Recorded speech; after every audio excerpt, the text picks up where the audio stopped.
मुर्शिद लतीफ़ जो ही शेर अवां सभिनि जे नाम अर्पिया पियो। कोड़े कायाऊं तुंहिंजूं लखनि लख हज़ार, लिखनि लख हज़ार, जीव सभु कंहिं जीअसी दर्शन धारूं धार, प्रेम तुंहिंजो पार कहिड़ा चई कीअं चवां।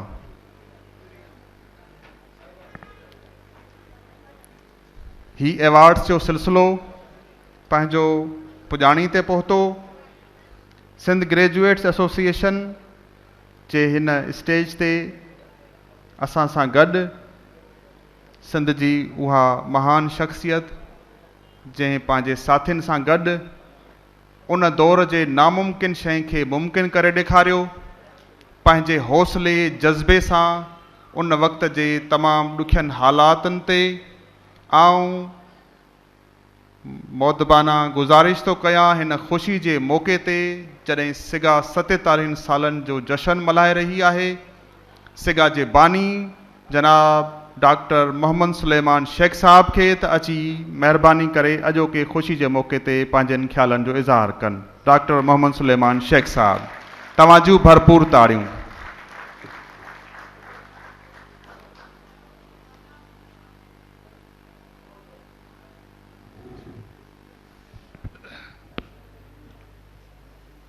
मुंहिंजे मदायुनि जो जी कल्ह प्रिया पेई, कॾहिं कोसा न थिया ॾोरा पा ॾेई, साजन सभेई ढकी ढोल ढिलायूं।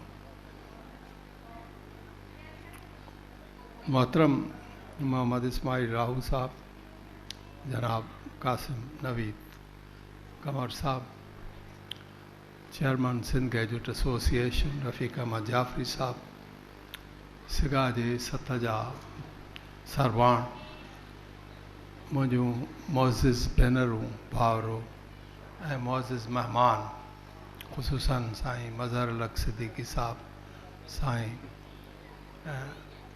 निसार अहमद सिद्दीकी साहब, जिन जी महिरबानी जिन काफ़ी वक़्तु असांजे अॼोके हिन मजलिस खे ॾिनो आहे। असांजो हिकिड़ो दोस्त डॉक्टर मिठल वकासी अमेरिका खां आयल आहे, उहो कुझु वक़्त लाइ हिते आयो, हाणे हलियो वियो। बहरहाल तव्हां सभिनी सां मिली हिकु अजीब उत्साह पैदा थिए थो। असां जॾहिं शुरू कयो ही सफ़र, तॾहिं हिकु अजीब माहौल हो ऐं साल ॾेढ त असां सोचींदा रहियासीं त इन जो ऐलान कजे बि या न कजे, छाकाणि त उन वक़्तु मुल्क में बांग्लादेश जी तहरीक हली रही हुई, जंहिंजे करे जंग जो हिकिड़ो वायुमंडल हो। इहो साल 71 जो साल आहे ऐं तव्हांजी यादगिरियुनि में आण थियो आहियां थो, जॾहिं असां हिन जी रिथाबंदी पे कई। रिथाबंदी छो पे कईसीं? छाकाणि त वन यूनिट टुटण खां पोइ सिंध खे सूबाई हैसियत मिली हुई ऐं सिंध जो सूबाई निज़ाम सिंध जे माण्हुनि खे संभालणो हो ऐं सिंध जे माण्हुनि खे अहिड़े नमूने संभालणो हो जीअं सिंध जी घटियुनि में रौनकूं बहाल थी सघनि, सिंध में रोशनी फैलिजी सघे। इन करे हीअ असां पंहिंजी बुनियादी जवाबदारी महसूस त कई त सिंध जे पढ़ियल ऐं सुजाग तबिके खे वधीक सुजाग कजे ऐं उन्हनि खे जवाबदार बणाइजे त हू पंहिंजे मक़सद में अॻिते वधी सघनि। असांजे हिन सॼी जिदोजहद में केतिरियूं ई तकलीफ़ूं आयूं। असांजो ही बेसमर काफ़िलो शुरू थियो जंहिंमें का बि असांखे मदद जी उमेद कान हुई। जनाब एजाज़ तुर्क साहब हींअर आयो आहे, उनखे सलाम पेश थो कयां। वरी महिरबानी साईं एजाज़ तुर्क साहब साना जो रहनुमा आहे। बहरहाल सो मूं अर्ज़ु पे कयो त उन वक़्तु असांजा वसीला महदूद हुआ, असीं पंहिंजे खीसनि मां न थोरा थोरा पैसा कढी उन जाइ जी मसवाड़ अदा कंदा हुआसीं ऐं असांखे ख़बर कान हुई त असीं को ॿियो क़दम अॻिते वधाए सघंदासीं। अॼु जेतिरा दोस्त ऐं साथी आऊं ॾिसां थो उन वक़्तु एतिरी घणी शमूलियत कान हुई ऐं ॿियो त उन खां पोइ माहौल हिकु अजीब क़िस्म जो माहौल हो। ॿारहं हुनजे तफ़सीलनि में वञिबो त डिघी ॻाल्हि थी वेंदी, पर सिगा जे बेलोस साथियुनि जिन मूंसां साथ ॾिनूं ऐं मुंहिंजी मदद कई ऐं जिन ॾींहुं राति कमु कयो, हुन में चंद नाला आउं ज़रूरु खणंदुसि जेके असांजे हर ॾुखे वक़्त में साथी थी बीठा, जंहिंमें जनाब बख्श अली लाखो साहब, मोहतरम शमशेर उल हैदरी साहब, मोहतरम असांजो जेको सो हुन खां पोइ वली मोहम्मद रोशन साहब, हिन खां पोइ असांजो अशफाक अहमद मेमण, हाणे माशाअल्लाह सिंध जे वॾे वज़ीर जो मददगार आहे। ऐं ॿियो असांजो हिकिड़ो दोस्त अब्दुल रहमान शोरो साहब, जिन तमामु घणी मदद कई ऐं ॾाढी ॾुखी हालतुनि में सिंध ग्रेजुएट एसोसिएशन जे लाइ हिकिड़ो नओं उम्मीद पैदा कई। असां सम्झो त असां कुझु करे सघूं था, फंड रेज़िंग जा कुझु तरीक़ा असां अख़्तियार कया, जंहिंमें शोरो साहब ऐं अशफाक साहब असांजी वॾी मदद कई। ऐं हुन ज़माने में इहा हिकिड़ी कॉम्पिटिशन थी वई हुई।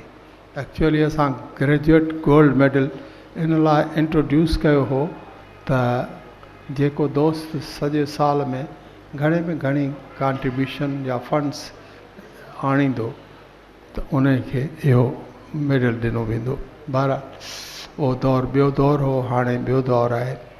त चवण जो मतिलबु हो त इहे ॾुखिया ॾींहं हुआ, असां कुझु थोरी पंहिंजो क़ुवत अख़्तियार कई त एतिरे में 1981 में असां ते पाबंदी पइजी वई। सिंध ग्रेजुएट एसोसिएशन ते पाबंदी कान पई, पर उनजे मेंबर थियण ते पाबंदी लॻाई वई सरकारी मुलाज़िमनि खे। ऐं इन हद ताईं जो सॼी दुनिया में सभिनी पाकिस्तानी सफ़ारतखाननि जे ज़रिए पंहिंजे माण्हुनि खे इतलाह ॾिनो वियो त हिन ऑर्गेनाइज़ेशन खां परे रहो। बहरहाल इहो हिकिड़ो ॾुखियो वक़्तु हो ऐं असांजे लाइ तमामु घणी आज़माइश हुई। ऐं उन ज़माने में जीअं तरीक़ो थींदो आहे हुकूमतुनि जो ऐं हुकूमती सिलसिलनि जो, त पुछा गाछा हे हो। ऐं बदक़िस्मती सां आउं हुन वक़्तु चेयरमैन हुउसि सिंध ग्रेजुएट एसोसिएशन जो, और असां जे उन्हनि साथियुनि जिन इन दौर में इन सॼी शइ खे संभाले वरितो, उन में हिकिड़ो वॾो नालो जेको हाणे असां सां न आहे, मरहूम असदुल्ला खेड़ो साहब, जंहिं हिकदमि चेयरमैन थियणु क़बूलु कयो ऐं असां सां हिन कम में शामिलु थियो। ऐं असांजो इन खां सवाइ कुझु ॿिया दोस्त आया जिन अची इनखे संभालियो, जेके उन वक़्तु प्राइवेट सेक्टर में हुआ ऐं सरकार सां उन्हनि जो को वास्तो कोन हो। त ईअं असां कुझु सर्वाइव करण जी कोशिशि कई।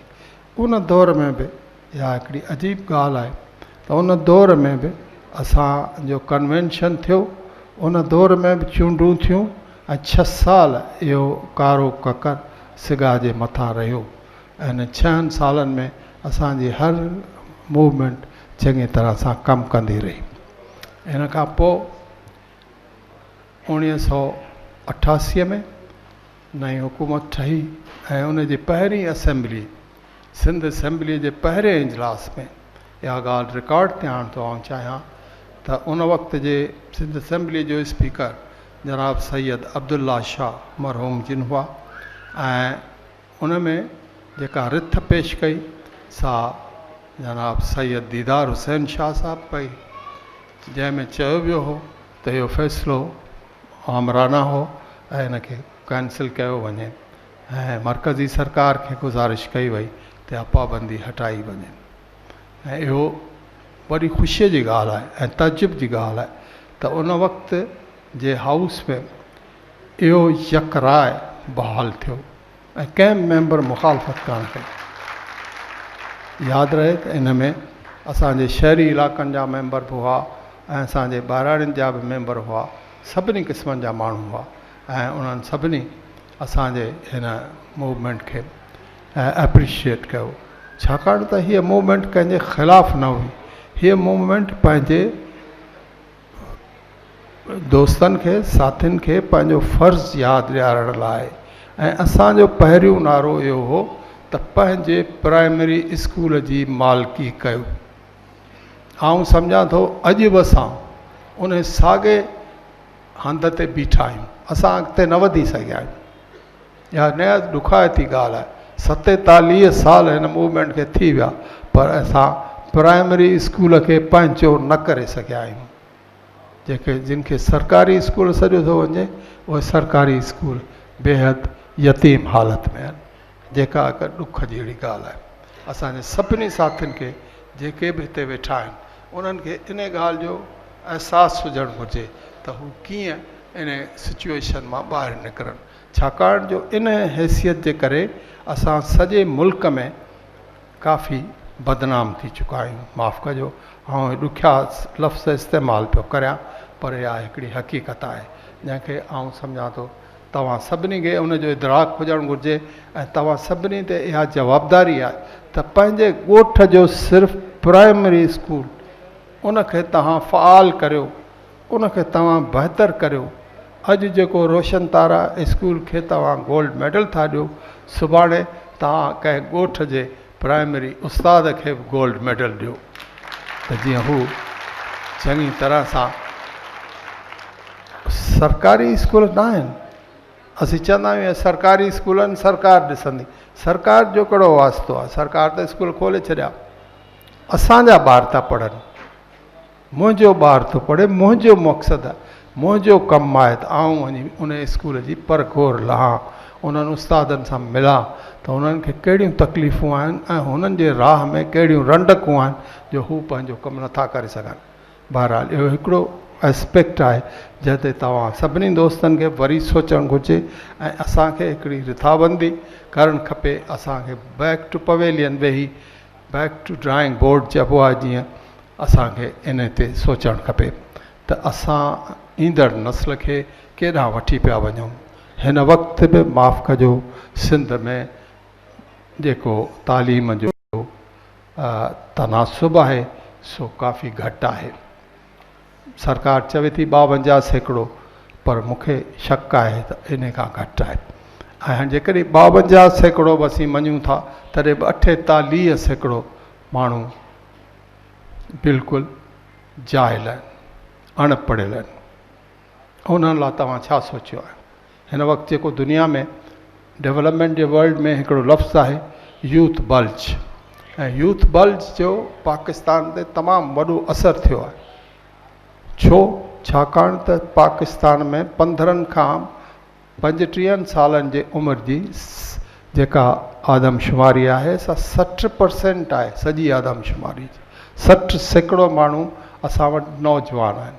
इहो वॾो मैन पावर आहे, ऐं हिन मैन पावर में जेकॾहिं सिर्फ़ु 52% माण्हू पढ़ियल लिखियल आहिनि, यानी बेसिक लिटरेसी वारा आहिनि, त उहे असां लाइ केतिरो सूदमंद थींदा। बाक़ी 48% केॾांहुं वेंदा? उन्हनि जे लाइ असां छा सोचियो आहे? उन्हनि लाइ कहिड़ा अल्टरनेट्स आहिनि? असांजी क़ौम छा पई सोचे? इहो कमु असां रखियो हो सिंध ग्रेजुएट एसोसिएशन लाइ, त उहे वक़्तु बि वक़्तु इन क़िस्म जे ॻाल्हियुनि ते सोचे वीचारे पंहिंजूं पॉलिसियूं ठाहे सरकार जे साम्हूं पेश कनि। सरकार जेका बि हुजे, केरु बि हुजे, छाकाणि उन्हनि जो वास्तो त माण्हुनि लाइ आहे ऐं माण्हुनि खां ई वोट वठिणो आहे उन्हनि खे। इन करे इन लाइ इहो ज़रूरी आहे त असां बुनियादी तालीम खे फ़रोग़ ॾियूं, उन जी मदद करियूं। सो आउं सम्झां थो असांजे अॼोके हिन तक़रीब जो जेको ख़ासि बुनियादी मक़सदु हुजणु घुरिजे सो सिर्फ़ु तव्हां सभिनी दोस्तनि जे ज़हन में इहो पैगाम पहुचाइणु त महिरबानी करे पंहिंजे प्राइमरी स्कूल जी मालिकी करियो, उन जे बहितरीअ लाइ सोचियो। जेकॾहिं 117 ब्रांचुनि जा साथी 117 प्राइमरी स्कूलनि खे ईंदड़ साल जे सालियाने ॾींहं ते अची ॿुधाइनि त साईं असांजा 117 स्कूल हाणे फंक्शनल आहिनि, फस्ट क्लास आहिनि, त ॿिए दफ़े असीं ॿियो टारगेट खणूं। इहो हिकिड़ो तरीक़ो आहे जेको पंहिंजी मदद पाण करे जो तरीक़ो आहे। असांखे केसि ताईं ॿियनि ते भाड़णो पवंदो? असीं हर का शइ इल्ज़ाम करे था छॾियूं त फलाणे हीउ कमु न कयो, फलाणे रिश्वत वरिती, फलाणे जेको सो बदिलियूं करे छॾियूं, सभु शयूं बिल्कुलु ग़लति आहिनि। जेकॾहिं असां ग्रास रूट ते कमु न कंदासीं, माण्हुनि खे सुजाग न कंदासीं, माण्हुनि खे इन लाइ असां पूरी तरह सां तयारु न कंदासीं त हू पंहिंजे प्राइमरी स्कूलनि जी संभाल कनि, पंहिंजे प्राइमरी तइलीम जी मालिकी कनि ऐं पंहिंजे ॿारनि जे मुस्तक़बिल जो सोचें। मुंहिंजी इहा ई नंढड़ी गुज़ारिश आहे। मूंखे माफ़ु कजो जो आउं डिघी तकरीर कोन करे सघंदुसि। तव्हांजा लख थोरा महिरबानी।